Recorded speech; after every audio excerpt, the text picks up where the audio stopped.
If you're just joining me, my name's Ashley, and I'm going to start talking to you guys about the immune system. So, the immune system is incredibly complex. So I am just going to give you a really watered down generalization of how it all works. There's a lot more to it, and I will happily add more content, more information onto that virtual classroom, or you can come in to the museum and talk to us about it there, but I just want to give you kind of an overview of how it works. So we're going to talk about it in 3 different stages of the immune system: stage 1, stage 2, stage 3. So first off, what your immune system is it's a collection of organs and cells and tissues and everything else that are all there to protect your body from an infection.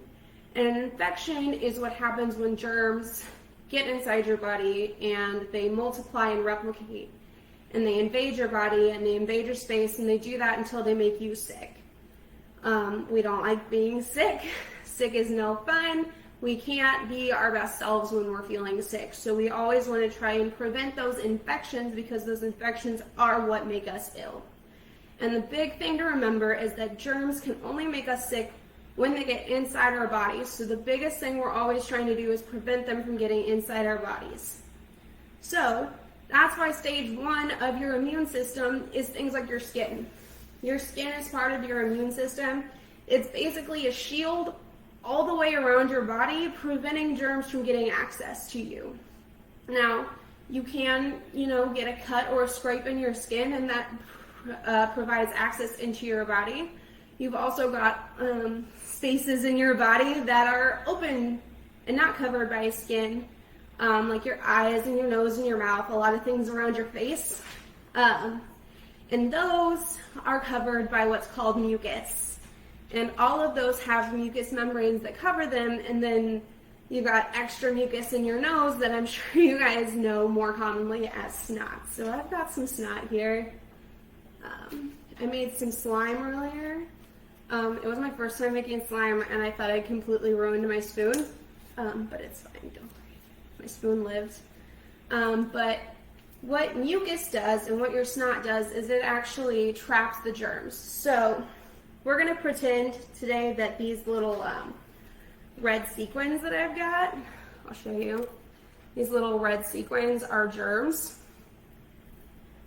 and that the slime here I've got is snot. So what you can do is you can, if the germs say get inside of your nose or inside of your mouth or something like that, what happens is the mucus actually traps those germs in there so that they can't actually get into your body and start creating that infection that I told you about that we don't want to get. So that's what your mucus or your snot is responsible for. That's why you have snot. You guys can try this at home if your parents let you make slime. Sorry, parents.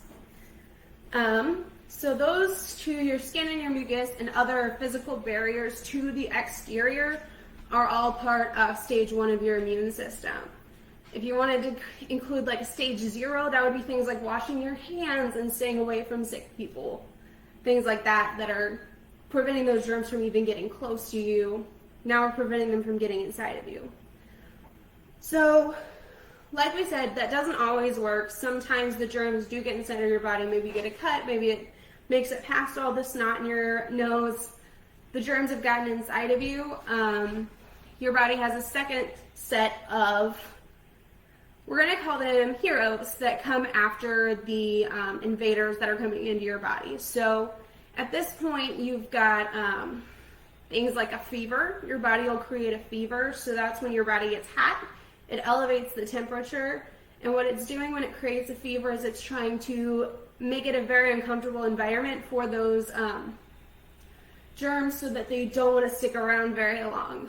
You'll also get inflammation or swelling, and what that does is it actually provides more room for what are called your white blood cell to get access to the spot that you're having the infection. So if you have like a wound or something, you notice it gets swollen, that provides more space in your blood veins and that sort of thing. so that the white blood cells can get to there.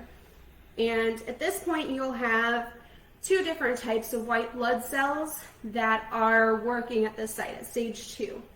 You've got your macrophages and your neutrophils. So phage is a word that means eat. Neutrophils are also a type of phage, but they're a different type of phage from your macrophage. So let's talk about neutrophils first. If you're just joining me, I'm talking about the immune system, and we're about to talk about what phages do. So neutrophils, basically they go along and they eat germs, but they can only eat one germ and then they die. So we're going to let these little guys be my neutrophils. So it's going to eat one germ here, it dies. The next one eats a germ, it dies. The next one eats a germ and dies. The next one, I don't know how I picked all orange.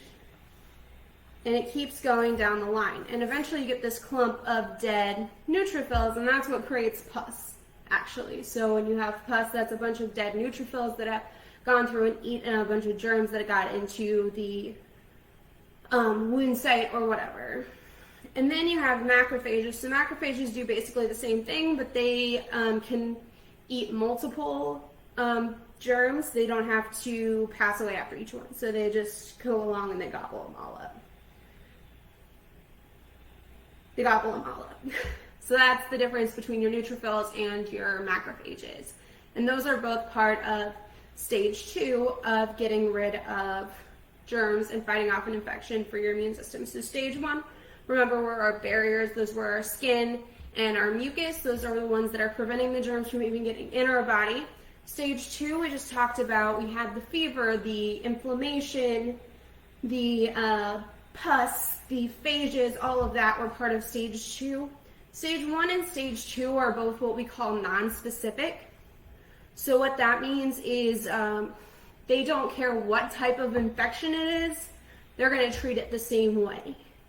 Stage 3 is highly specific. It is all about reacting specifically to the type of germ that's inside your body.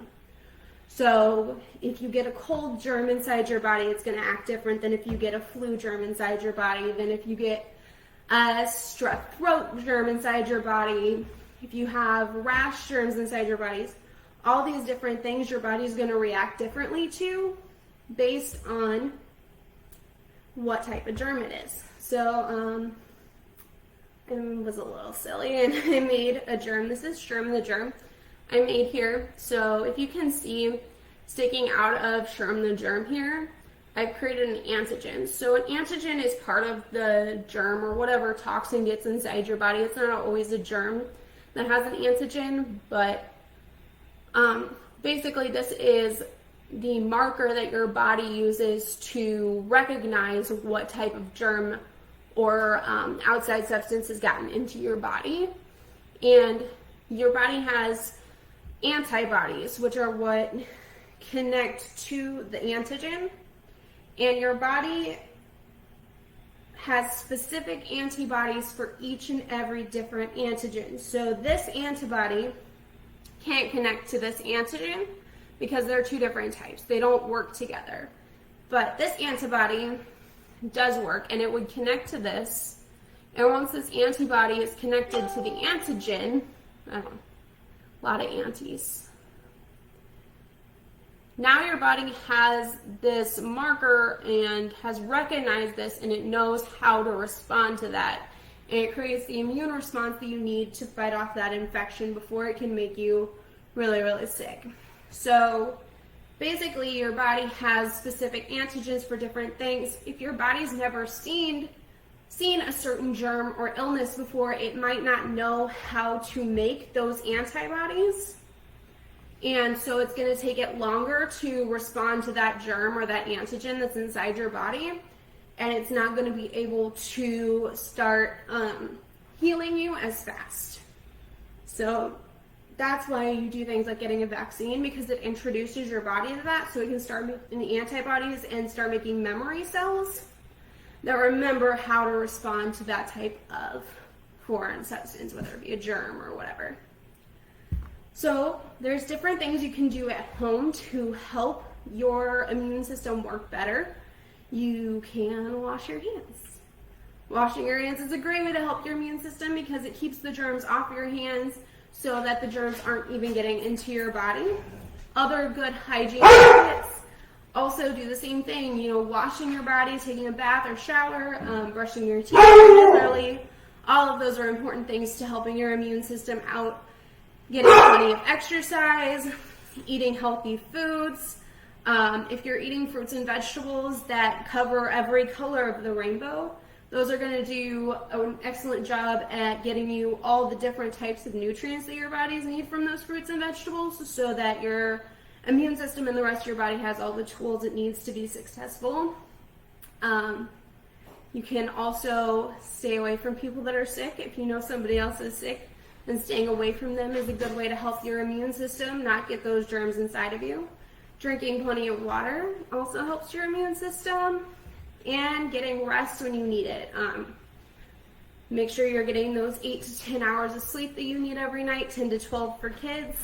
And if you do get an infection and you start to feel sick, you want to get even more rest because your body's putting so much energy into fighting it off as part of your immune system that you want to give it some extra time and some extra rest so that it can heal.